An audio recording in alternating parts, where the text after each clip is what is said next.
Very warm welcome to all of you. आज का हमारा टॉपिक है लिक्विफिकेशन ऑफ गैसेस, गैसों का द्रवीकरण। हम ये जानते हैं कि गैसों में अंतराण्विक आकर्षण बल पाए जाते हैं, इसलिए सभी गैसों को अधिक दाब लगाकर और कम ताप पर द्रवित किया जा सकता है। क्रांतिक ताप एक ऐसा टेम्परेचर होता है जिस पर या उससे कम ताप पर केवल दाब लगा करके हम गैसों को लिक्विफाई कर सकते हैं।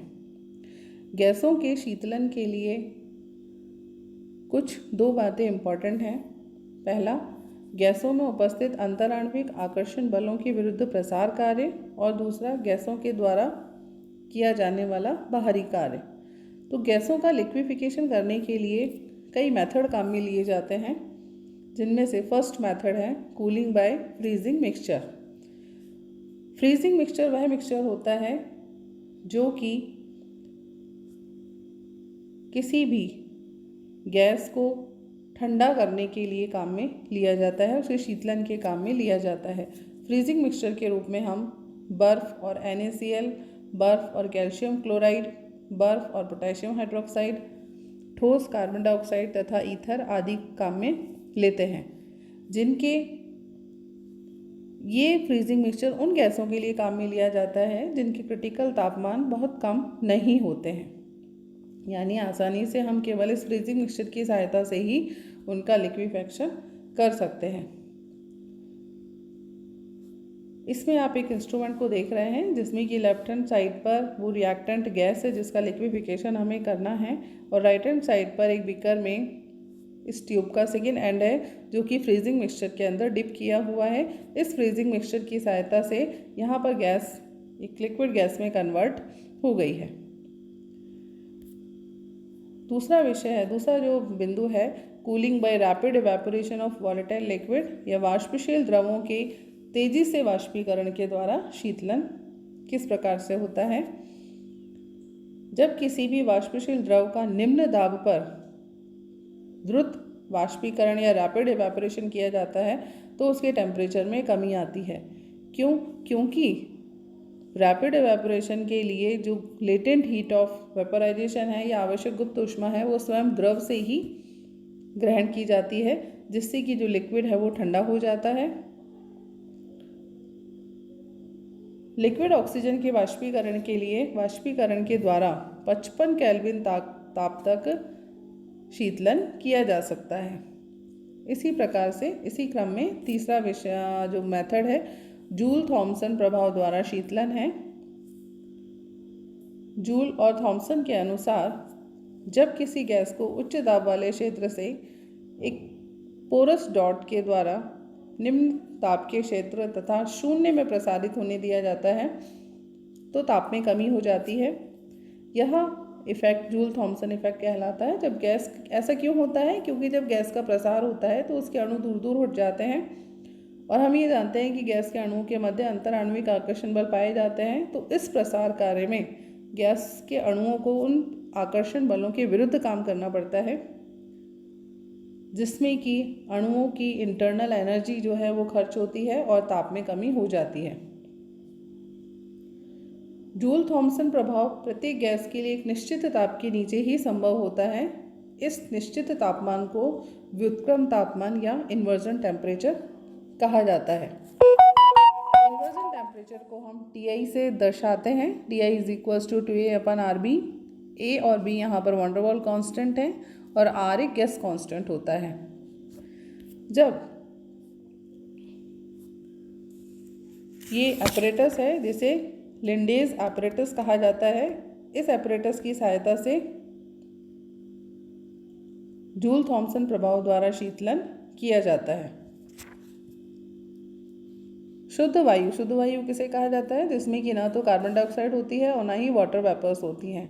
जब शुद्ध वायु को कंप्रेशर की सहायता से लगभग 200 वायुमंडलीय दाब तक हम संपीड़ित कर सकते हैं, कंप्रेस कर सकते हैं।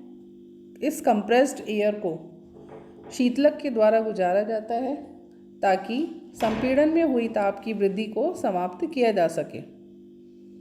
इस संपीड़ित वायु को जब एक बारीक प्रसार वाल्व से गुजारते हैं तो एक वायुमंडल दाब के क्षेत्र में प्रसार होने देते हैं। जूल थॉमसन के प्रभाव के कारण वायु ठंडी हो जाती है और यह ठंडी वायु अन्य नलियों को ठंडी करते हुए फिर से कंप्रेसर में आ जाती है। संपीड़ित होने पर इस गैस का प्रसार वाल्व से होने दिया जाता है और प्रसार के बाद गैस का ताप और भी कम हो जाता है। इस प्रकार जब बार बार इस प्रोसेस को रिपीट करते हैं तो अत्यधिक निम्न ताप उत्पन्न होता है और लगभग 85 केल्विन पर वायु द्रवित होने लग जाती है और इस लिक्विड वायु को कलेक्ट कर लिया जाता है। इसी प्रकार गैसों के रुद्धोष्म प्रसार से किए गए बाहरी कार्य के द्वारा भी शीतलन संभव है। एडियाबैटिक प्रोसेस में हम ये जानते हैं कि ऊष्मा का विनिमय संभव नहीं होता है। जब एक संपीड़ित गैस का रुद्धोष्म परिस्थितियों में प्रसार किया जाता है तो वह गैस कुछ बाहरी कार्य करती है। इस बाहरी कार्य में गैस के अणुओं की आंतरिक ऊर्जा खर्च होती है और आंतरिक ऊर्जा में कमी के कारण ताप कम हो जाता है। इस विधि का उपयोग जूल थॉमसन प्रभाव के साथ साथ क्लॉड प्रोसेस के द्वारा वायु को द्रवित करने में किया जाता है। ये अपरेटस है जिसे हम क्लॉड्स अपरेटस कहते हैं।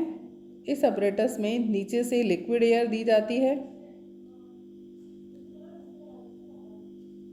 और ऊपर एक कंप्रेशन पंप है जिसकी सहायता से एयर को ऊपर से गैस को पास आउट करते हैं। अब ये गैस एक कंप्रेशन पंप की सहायता से कंप्रेस की जाती है और फिर ये गैस नीचे सर्कुलेट होकर के लिक्विफाइड हो जाती है और नीचे से बॉटम से हम इसे कलेक्ट कर सकते हैं। शुद्ध वायु यानी कि जिसमें कार्बन डाइऑक्साइड और वाटर वेपर्स नहीं होती हैं उसे कंप्रेसर की सहायता से 200 वायुमंडलीय दाब तक संपीड़ित किया।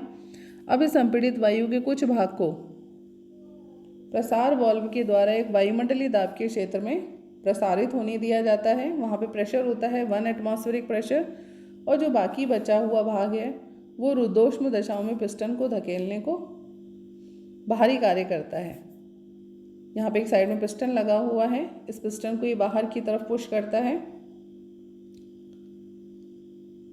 अब इन दोनों प्रभावों के कारण जो एयर है वो ठंडी हो जाती है और ठंडी वायु को ये जो बड़ी नली है इसमें सर्कुलेट किया जाता है, जैसे एरो के द्वारा दिखाया गया है कि इसमें एयर सर्कुलेट हो रही है।